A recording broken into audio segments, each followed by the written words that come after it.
Hello and welcome to Golden Kamui Season 3. This is episode 3. It is Welcome to Your Golden Kamui Monday. And this week's episode was very different from the last two we've had. So to kind of crash course us back into the world of Golden Kamui, the first two episodes we've had have been very funny. They've been kind of scene setting. They've been just retouching bases with our characters. This week's episode was a bit different. So we do briefly touch up with the two teams just to see where they are. This week's episode is a bit of a flashback or a bit of an origin story. As you guys who have been following me may know, it's an origin story on a character who scares me a lot. So this is me having to come to terms with my fear and how much he scares me. 3/3 of this episode is about my Captain Leaky Brain. Let us begin. Let's go straight into it. I am a little bit ill, so if I do sound a little bit odd, forgive me. I have a habit of catching tonsillitis every few months or so. Enough of that. Let's get straight into the goodness, because this episode was a masterpiece. It shows us the different side of Golden Kamui. So Golden Kamui at times is comedy gold, but at the same time, it's really clever, and it's a very smart anime where it is capable of weaving an intricate story, and this is what we get. Let's quickly touch bases with Team Asirapa, who we very briefly see them, but again, it's been a few years since you guys seen them, so it's nice to quickly touch bases with them. They are at a farm where there's lots of these silver foxes floating around. I do love a good fox. They are so cute. And these guys are looking to sell some of the sea lion meat that we saw at the end of the second episode. The episode today is called Igoguza. Igoguza. I'm probably saying it horrifically wrong, and I'm sorry. They didn't give us a translation. From what I can see, it's a technique which uses seaweed. I guess today's episode may be called seaweed. Probably not. So we're back at Karafuto. I believe that's also... I'm just going to butcher the names, guys. Going straight into it. These guys are looking for an Ainu settlement. But it turns out that the farm, the fox farm, is where that settlement should be. What we learned from the farmer is that 20 to 30 years ago, there was actually a settlement, but now it is gone. Kiro basically asking, where are they? Because we're trying to track them down. Where? As Sirapa asks, is there somebody you know who used to live here? Let's start getting a history lesson on Wilk. Up until now, he's been a bit of an enigma to us. It turns out that Wilk was born here. He was born to mixed parents, and because of this, when people started to migrate back to Hokkaido, he wasn't able to board any of the boats, so they had to stay put at the Ainu town up in Karafuto. But a plague wiped out half of the population in Hokkaido, where everybody was said to return back, but they never did. Wilk told Kiro that they never came back. And this is where he says, well, your father saw a great hope in you, and that's when Erisirapa says, but why did he betray and kill you? Ainu, where Kiro says that you're going to find your answers here if you follow in your father's footsteps, which leads to probably the most important part of this initial touch base is the quick conversation between Ogata and Kiro. My boy is back as well, so you guys know how much I love Kenjiro Suda. Ogata says, we confirmed that Noparabo was Wilk, and we know that he left a code for Asirapa. So the key to solving the mystery is inside her brain, where Kiro says even if you had all the tattoos, you wouldn't be able to find where the gold was unless you had a Sirapa present. Kiro says that it's a possibility that she doesn't know, doesn't remember. Agata kind of insists that she's lying to them, where Kiro says that we can't force it out of her, and this trip hopefully should mature her, and then she'll be willingly give us the key of her own free will. So that is the end of the touch base really quickly with Team Asirapa. Not a lot going on, we just get a nugget of information on Wilk. We get a bit of information on what Ogata and Kiro may be up to. So they don't want to break our trust, so I don't think she's at danger at this point in time. They need Asirapa right now, so her position is safe. Just a little quick touch base. Let's now touch base with the main character of this episode, Captain Leakerbrain, who is back at Abashari. I'm pretty sure he was still in Hokkaido. Touch bases with a character we haven't seen for a while, and that is Nikaido. And I completely forgot about Nikaido being at the prison break and having his hand cut off. I did it by accident, but I think Mickey Brain did it on purpose, where it turns out Nikaido is horribly depressed, where he's not eating because they told him that Sugimoto is dead. So he's lost all will to live, and he is not coming out of his bed. He has become a bedbug. And Captain Leaky Brain comes in and he starts tapping on the morphine going, hey, look what I've got. Come out, eat your food. And he kind of treats him a bit like a pet. I'm going to call him the pet bedbug, where he starts to poke his head out. He says, if you eat your food, I'm going to give you the morphine, where he says, pick up your chopsticks. And then there's just this silence as, ooh, he kind of can't. Moleboy tells him that he lost his hand, he can't. And that's when he kind of cries, and then he pops his head back into his safety of his futon, and he becomes the bedbug once again. He tries this again. This is probably the only comic moment of today's episode where he taps it again. This time he's got a fork with him, where he says, "It's okay, let's try again. You can eat with a fork." And just as it just seems like he's about to make progress, because he starts to kind of come further and further out of the safety of his blanket, we hear Lieutenant General Arizaka bursting in at the wrong time, and poor Nikaido retreating to the safety of his blanket once again. The general actually has a purpose to be there, and unlike last time, I really hoped we were going to get a repeat of the leg scene. It's not quite the same. He bursts in and he tells Leaky Brain that I've got a present for him. And this present turns out to be a new hand, where everyone looks in, because like last time, we found out the leg had a secret gadget in it so he could fire a cannon out of the bottom. And I was expecting it. I was like, what's the secret this time? Just like before, this arm has a secret too. Even Nikaido pops his head out and he's getting excited. And then it turns out the only trick this thing can do is it has spaces in the middle finger, the swearing finger, for chopsticks. And that's again when Nikaido just goes, no, I'm going back under my blanket. It's safe there. And he vanishes under the comfort of his own blanket. I really appreciate that, Nikaido. I love my blanket. Sometimes I just kind of want to live in there and become like a bedbug myself. Let's now touch bases very quickly with the last team before we get into the most important chunk of the episode. We're going to talk about Ganmite as we're saying goodbye to my boy. We're probably not going to see him again, so farewell, my boy. It's been fun seeing your little cameo in this amazing anime. We're saying goodbye to our friends. He says goodbye in Russian, where Tsukishima says something in Russian, and I didn't get any subs, so I was like, oh, did they forget to sub this part? Where Ganmite is like, what did you say? And he says, if you ever come back to Japan, I'll blow out your brains. And he says you have to study Russian like your life depends on it. And before we lose Ganmite for good, I just want to... Something I didn't mention last episode was that amazing handlebar mustache. At the moment, guys, I want F's in the chat again. F, respect, that mustache is beautiful. We're just going to have a moment here. And whilst we're having a moment for respect, make sure you are subscribed and you like this video because it will help me. It's in respect for this mustache as we're about to lose one hell of a mustache. Let's continue. As Ganmite walks off, Tanigaki asks if it's okay to let him go, where Tsukishima says, I got clearance to do so. And then he turns to Sugimoto and says, if you ever go berserk again, you're not going to be so lucky. I'm going to be killing you. I said last episode, I'm getting a really bad feeling. I think Sugimoto's time is starting to tick away against him. Whether we'll be seeing it this season, who knows? The title of next week's episode really makes me nervous, but we'll talk about it right at the end. Let's now begin the most important part, the main chunk of the actual meat of this episode. We're now going to take a flashback, guys. Taking a flashback. We are in an army prison where we see a young Tsukishima who is the prisoner. So immediately knowing that this is a backstory to Tsukishima and a very young Leaky Brain, who is not a Leaky Brain at this point. So we are going to call him by his true name, which is Tsurumi. I think he still is a Lieutenant Tsurumi at this point, so we'll still call him Tsurumi anyway. And we get a bit of a backstory as Tsukishima starts to talk to Lieutenant Tsurumi. He starts to ask him whether he knows about Igoguza, and it's a roll credit moment again. I think Tsukishima has had the 3 roll credits now in a row where he said the title of the anime episode. So he said the title of the episode 3 times now, I believe. From Tsukishima's hometown and his region, instead of going IGO, which is Igoguza, they call it Egoguza, which is with an E.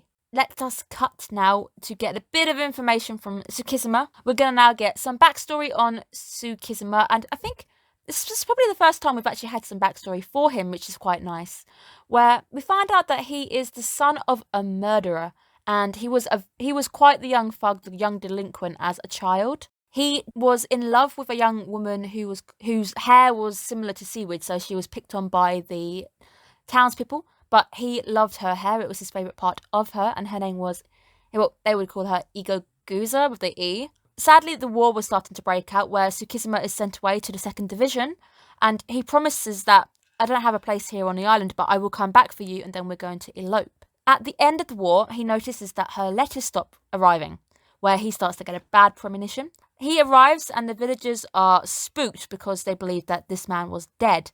And they even said, 10 days before you arrived, Igagusa went missing, and presumably she killed herself. This breaks Tsukishima, where he is absolutely heartbroken, and he starts to wonder, where did the lie that I was dead come from?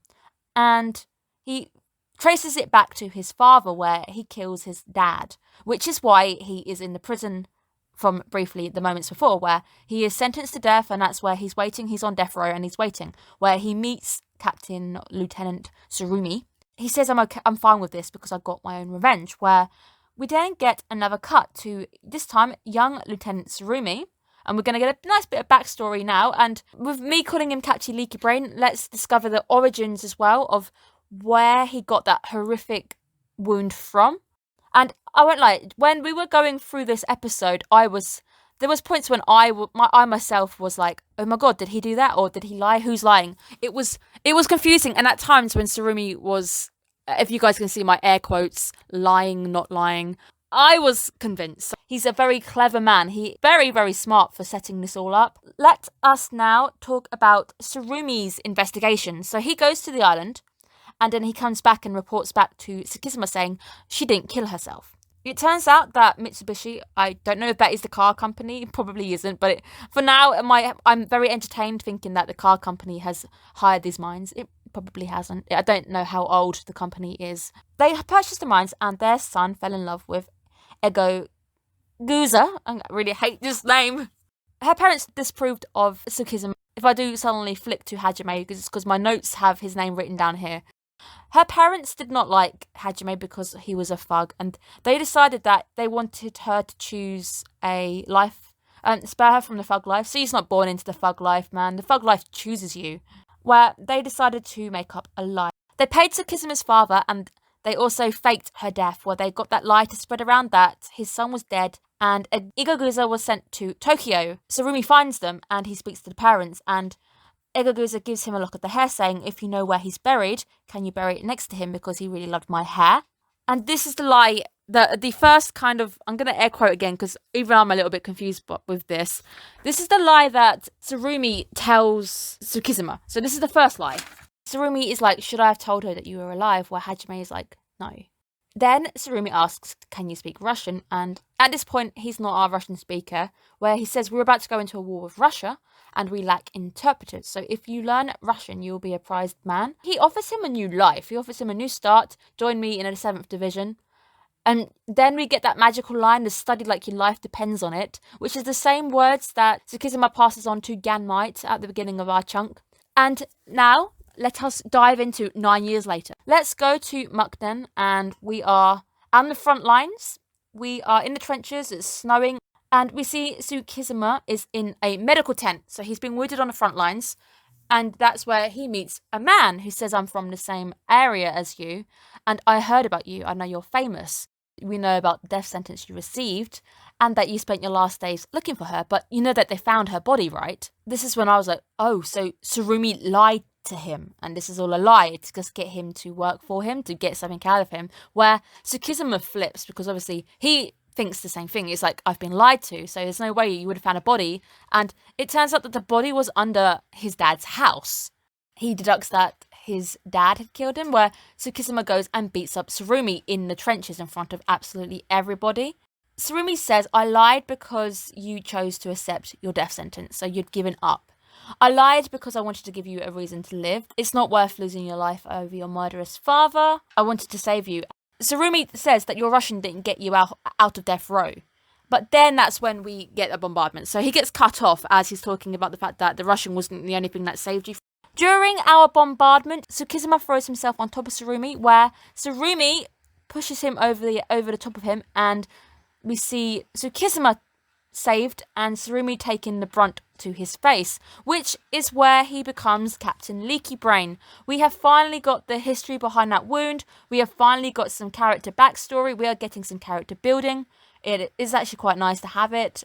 And As they are rushing the two away from the front lines to try and get the medical attention, we hear Tsurumi, who can't see, he's covered in blood, and he calls out to Tsukishima saying, "Are you alive?" Where Tsukishima replies, "I'm not sure." And then that cuts to us rushing them to medical attention where we see our boy.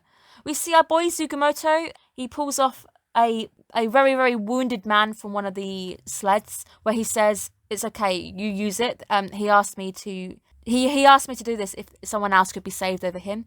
The man who Sugimoto is with has literally got his legs blown off. He's lost a lot of blood. They sled them over quite a long distance, so it's unlikely the man would have survived. That is the only little sequence we get of Sugimoto, and it's a nice little touch in. It's like an Easter egg where Sugimoto appears. Heading now to the medical tent. It's a little bit later, so Tsurumi has now he's been treated, he's got the bandages on his face. He asks him, was it not too convenient that his dad had killed her? He said that I dug up the remains in front of everybody in your town, which got you out of jail. So to clear his name, he had to dig up the remains in front of everybody and pin it on his dad. He says she's alive in Tokyo. He set up the fake death just to clear his name. Set up this fake story where Tsukishima then met this man in the tent who was basically relaying the same lies. Tsurumi set up essentially that cover story. When we're in the tent where Tsukishima first learns about the cover story, he thinks it's the real, and that's what leads him to go attack Tsurumi. We find out that war is nearly over, and Tsurumi says, "I need somebody I trust to go with me on this new mission," which is going to be the Ainu mission. Tsukishima says, "You saved my life. I owe you my life." And Tsurumi says that I need someone I can trust. You knew that I lied to you, and you still risked your life to save me. It looks like he's hugging him, but I don't think he's actually hugging him. Where from behind them in the crack in the tent, we see the patient outside in the tent, which is the guy who told Tsukishima about the body being under his dad's house. Where we then see Tsurumi smirking where he lied. So he essentially just lied to get Tsukishima on his side. That's why I'm still confused. So there's two stories going on here. Whether she's actually alive or not, I'm not quite sure. All I know is that Lieutenant Leaky Brain is very, very smart, and I don't fully trust him, and I still don't like him. No, it was refreshing to see his backstory, so I don't dislike it too much. It's quite nice how they've done it, and it's also quite nice to see how these two are intrinsically connected. We cut to a scene at Otoro where Tsukishima throws the hair into the ocean. We see Tsurumi finally becoming Captain Leaky Brain, where he puts on the porcelain head cover. I guess that kind of protects his brain from leaking out. It doesn't really do a good job. Where the end titles finally roll. I really do like the ED. The ED is really growing on me. The title for next week makes me really nervous. It is The Immortal Sugimoto Harakiri's show, and harakiri is where they kill themselves, and it's the ceremonial suicide where political prisoners were given a knife and they would disembowel themselves and they would die, and that would be harakiri or seppuku. It's interchangeable. If you type one, they both come up. That makes me really, really nervous because something inside me is starting to scream that Sugimoto is not safe. I mean, it would be very daring to kill off one of your main characters. I think there's been a lot of little hints that Sugimoto at some point may not be making the end. I don't know the manga, so no spoilers, please. That's just my interpretation right now. I'm very anxious about next week. This week was a very nice episode. I really, really enjoyed it, despite it being about the man who I dislike, the man who scares me. I haven't changed my opinion on him. I know he's a very smart, intelligent man. I do think he's lied about the body, but he did it to get Tsukishima on his side because he needed him. So, very clever man. It was nice to quickly touch bases very briefly with our main characters. But yes, Golden Kamui is one of those animes where I've always praised it for being very good at being comedy gold one moment, but then second moment it can have you tripping down the feels train, and it really can do a 180 on you where it will start weaving a very intricate, quite heavy story. And the backstory with Tsukishima, and it's interesting to know that he was actually quite a delinquent as a child. It was a heavy backstory. At the end of the day, he's not with her. So whether she's dead or not, if she's in Tokyo or not, he's not with her. He's had to turn away from what he wanted, and now he's ploughing on with the life in the 7th with Captain Leaky Brain breathing down his neck. So it was a great episode, and thank you for bearing with me. Hopefully I don't sound too sick. If you are watching the channel, please subscribe. It really helps me. Right, I'll quickly run over our release schedule, then bid you farewell, my friends. Monday, Moriarty. Monday night / Tuesday morning, Golden Kamui. Wednesday morning is Noblesse. Wednesday afternoon is Ikeburo Westgate Park, although the two will be swapping around occasionally, depending on whatever I get my hands on first. Friday is Journey of Elena. Those are my releases. I plan to do some more breakdown videos at some point, so make sure you are following me for that, because I'll be breaking down different animes and maybe even doing some analysis animes on certain characters from stuff I've watched in real life. I'd like to talk about Noragami at some point, so I might try and work a video up there. I hope you guys are having a good one. Thank you all for the continued support. Reading your comments is fantastic. I love it. So hopefully you guys also enjoyed this video and my breakdown. So I'll see you again Monday next week, where we tune in for Sugimoto's Harakiri. Hopefully he doesn't die. So I'll see you again next week, guys. Bye-bye.